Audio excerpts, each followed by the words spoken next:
Welcome to Silent Crime Case. Today we're diving into one of the darkest chapters in the history of Cheshire, Connecticut.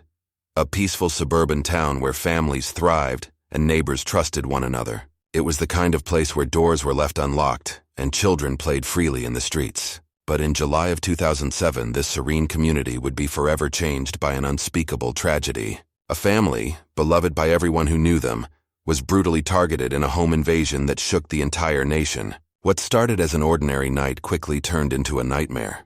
This is the story of the Petit family murders, a case so shocking and horrific that it would leave an indelible mark on the town and the nation. Today, on Silent Crime Case, we delve into the chilling details of this unimaginable crime and the devastating impact it had on those who survived. Before we dive into this tragic story, make sure to hit that like button, subscribe to Silent Crime Case, and turn on notifications so you never miss an episode. Your support helps us continue uncovering the darkest corners of true crime. The Petit family was the embodiment of the American dream. Dr. William Petit, a respected endocrinologist, was known for his dedication to helping others. Born and raised in Connecticut, William excelled in both academics and athletics. In high school, he was a standout on the basketball court and a leader among his peers. His commitment to his education led him to Dartmouth College, where he completed his medical degree. William's compassion for others was evident not just in his career, but in the way he cared for his family. William married Jennifer Hawk, a warm-hearted and dedicated nurse, in 1985. Jennifer, like William, was deeply committed to helping others. She worked in oncology, caring for patients undergoing the most difficult treatments. Despite the heavy emotional toll of her work, Jennifer remained a pillar of strength for her family and her community. She was also a co-director of a health internship program, mentoring young nurses and medical professionals. Their first daughter, Haley, was born in 1989. Haley was a bright, ambitious, and kind-hearted young woman. At just 10 years old, she began raising funds for the National Multiple Sclerosis Society, inspired by her mother's battle with the disease. Haley's dedication to her community and her family was evident in everything she did, from her academic achievements to her involvement in charitable causes. In 1995, the Petit family welcomed their second daughter, Michaela.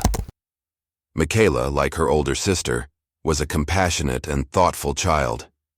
She had a deep love for cooking and spent much of her free time in the kitchen, preparing meals for her family.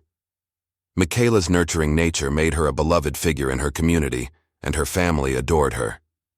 Together, the Petit family lived in a beautiful home in Cheshire, where they were known for their kindness, generosity, and love for one another. Their lives seemed perfect, but beneath the surface, a storm was brewing, one that would change their lives forever. It was a warm summer evening on July 22, 2007. Michaela, who loved cooking, had decided to prepare dinner for her family. She needed a few more ingredients, so she asked her mother, Jennifer, to take her to the local grocery store. It was a routine trip that mother and daughter had made countless times before, but this time, something was different. Unbeknownst to the Petit, Joshua Komisarjevsky, a career criminal who had recently been released from prison, was at the same grocery store. Komisarjevsky noticed Michaela and Jennifer as they shopped, and something about the young girl caught his attention. He followed them out of the store, noting the make and model of their car, and meticulously tracked their movements back to their home. Later that night, as the Petit family slept, Komisarjevsky and his accomplice, Stephen Hayes, approached the house. They entered through an unlocked door, a common feature in a neighborhood where crime was almost unheard of. The two men had planned to rob the family, but what began as a burglary quickly spiraled into something far more sinister. William Petit, who had fallen asleep in the living room, was the first to be attacked. Komisarjevsky struck him repeatedly with a baseball bat, leaving him dazed and bleeding. The intruders then tied William up in the basement, leaving him to die while they turned their attention to the rest of the family. Upstairs, Jennifer and the two girls were still asleep, completely unaware of the terror that had entered their home. What followed would be hours of unspeakable violence and cruelty. The first sign that something was terribly wrong came early the next morning. Stephen Hayes forced Jennifer to accompany him to the bank, where he instructed her to withdraw $15,000. Jennifer, terrified for her family's safety, complied. However, while in the bank, she managed to slip a note to the teller, pleading for help. The note read, "My name is Jennifer Hawk Petit. My family is being held hostage. Please call the police." The bank immediately contacted the Cheshire Police Department, and officers were dispatched to the Petit home. However, the response was slow and cautious. The police set up a perimeter around the house, unsure of the exact situation inside. They knew there was a hostage situation, but they didn't know the extent of the danger. Meanwhile, inside the Petit home, the situation was escalating rapidly. Komisarjevsky and Hayes, unsatisfied with the money they had stolen, began to turn their attention to the family. Michaela, the youngest, was brutally assaulted by Komisarjevsky, who had developed a sick fascination with her. He took explicit photos of the assault, further implicating himself in the crime. Jennifer, who had returned from the bank, was also subjected to unspeakable violence. Hayes, driven by rage and greed, sexually assaulted her while her husband lay bleeding in the basement, helpless to stop the attack. As the hours passed, the police remained outside the home, unaware that the situation inside was rapidly spiraling out of control. They were waiting for more information, hoping to negotiate a peaceful resolution. But inside, the Petit family's fate had already been sealed. Joshua Komisarjevsky and Stephen Hayes were not your average criminals. Komisarjevsky had a long history of violence and criminal behavior, despite his high intelligence. He had been adopted by a religious family, but his troubled childhood was marked by rebellion and accusations of sexual abuse. By the age of 14, he had already begun breaking into homes, not just to steal, but to invade people's privacy. He later admitted that he enjoyed watching people while they slept, finding a sick sense of satisfaction in the violation of their personal space. Hayes, on the other hand, had spent most of his life in and out of prison for crimes ranging from burglary to robbery. His violent tendencies were well documented, and he had shown little remorse for his actions over the years. The two men met in a halfway house, where they quickly formed a bond based on their shared criminal pasts and twisted desires. When they were finally arrested, both men tried to shift the blame onto the other. Komisarjevsky claimed that he never intended to kill anyone and that Hayes had escalated the violence. Hayes, in turn, blamed Komisarjevsky for the sexual assaults and the brutal treatment of the family. However, during their emotional interrogations, it became clear that both men were equally responsible for the horrific acts committed that night. Their confessions were chilling, filled with cold details about the way they had planned and executed the home invasion. There was no remorse, only an attempt to deflect blame and minimize their own involvement. Forensic evidence played a crucial role in piecing together the events of that horrific night.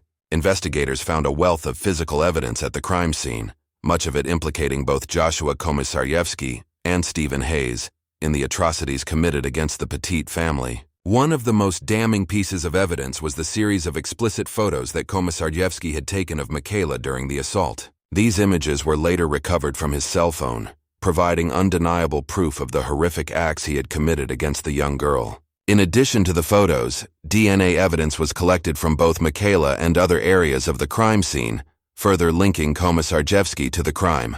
Investigators also found fingerprints throughout the Petit home, including on the baseball bat that was used to bludgeon William Petit. The fingerprints matched both Komisarjevsky and Hayes, solidifying their presence at the scene and their involvement in the brutal attack on William.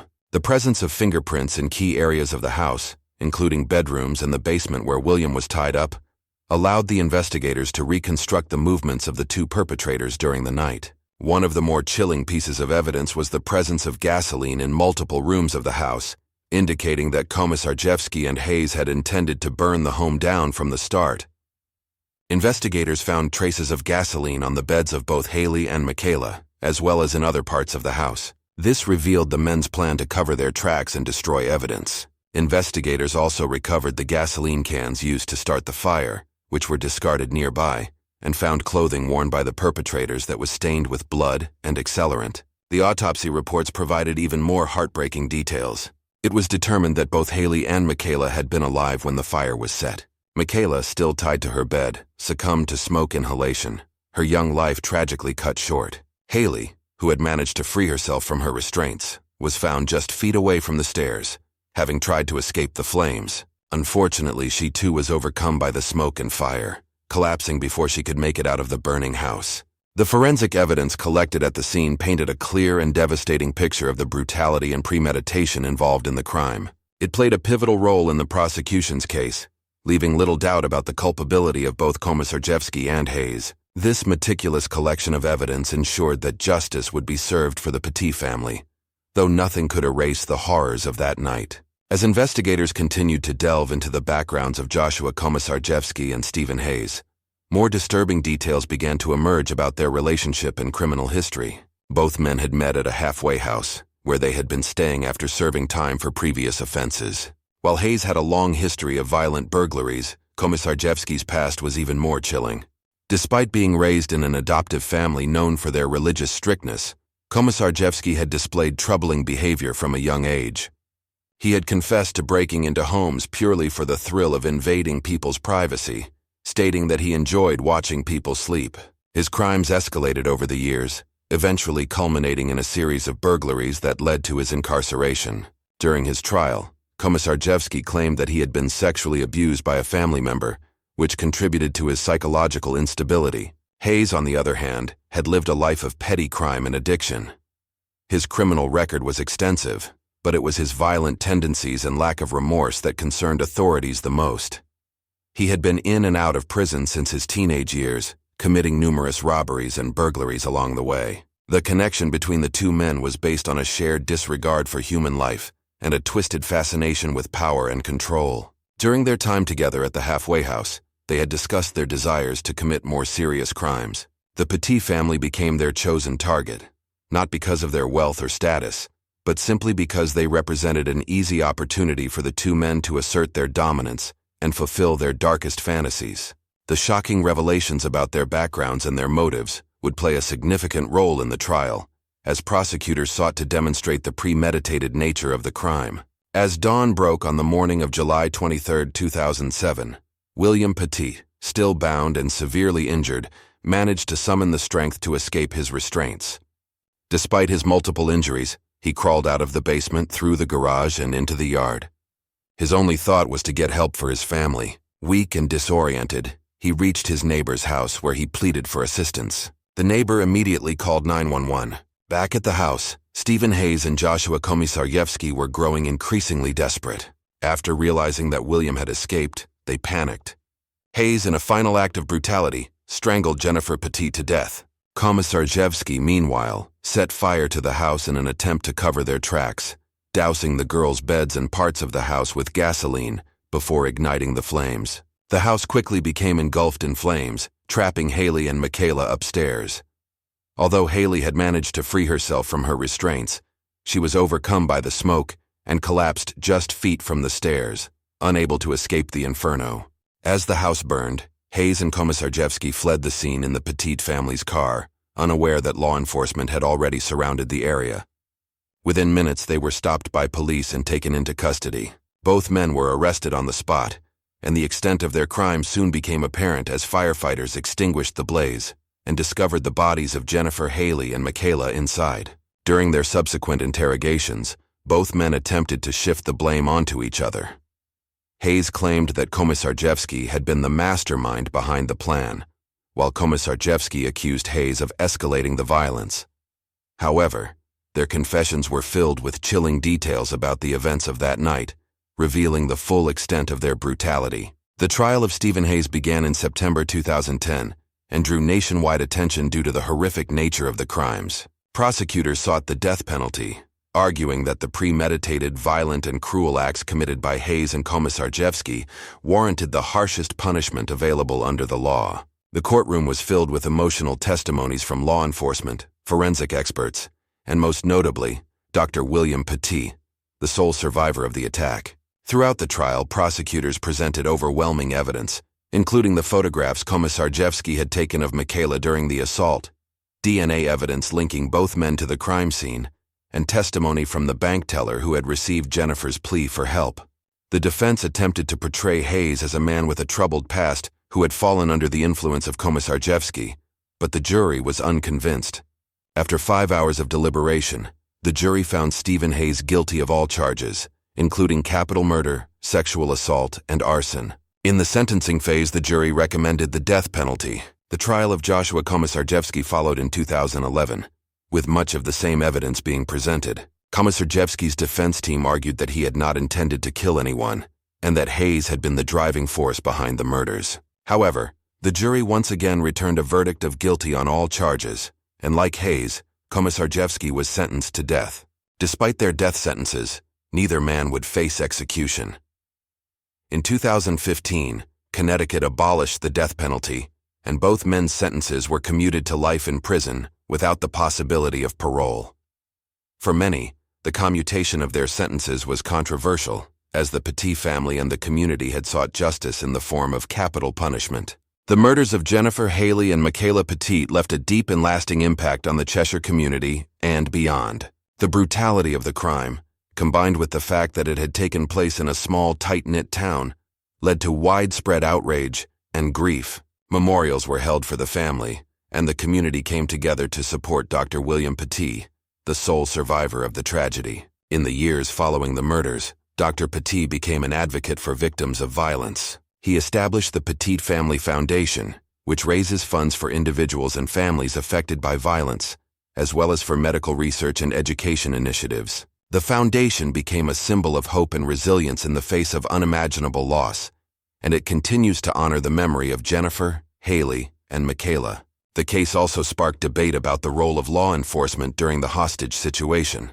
Many questioned whether the police had done enough to prevent the murders, as officers had been stationed outside the house for hours without intervening. Some believed that a more aggressive response could have saved the lives of Jennifer and her daughters. Others argued that the police had followed standard protocol, given the uncertainty of the situation inside the home. Despite these lingering questions, the Petit family murders remain a haunting reminder of the fragility of life and the senselessness of violence. The Petit family story is not just one of horror and loss, but also of resilience. Dr. William Petit, the sole survivor, has shown immense courage in the face of unspeakable tragedy. Through his work with the Petit Family Foundation, he has turned his pain into purpose, helping countless others who have faced violence and adversity. In this way, the memories of Jennifer, Haley, and Michaela continue to live on not just in sorrow, but in the countless lives touched by the Foundation's efforts. This case serves as a reminder that even in the face of the darkest evil, the strength of a community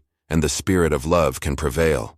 Though Cheshire will never be the same, the town and the Petit family's legacy have become beacons of hope, showing that from devastation can come light. The community of Cheshire continues to remember the Petit family through annual events and charitable efforts, ensuring that their legacy lives on. This case of the Petit family murders is a tragic reminder of how quickly life can change, and how evil can strike even in the most peaceful of places. What do you think about the police response during the hostage situation? Should more have been done to intervene, or was this an unavoidable tragedy? We'd love to hear your thoughts in the comments below. If you found this story compelling, make sure to like, share, and subscribe to Moano, Silent Crime Case, for more deep dives into the darkest corners of human behavior. By subscribing, you'll never miss an episode, and your support helps us continue to bring you the most shocking and unforgettable true crime cases. Stay safe, and we'll see you in the next episode.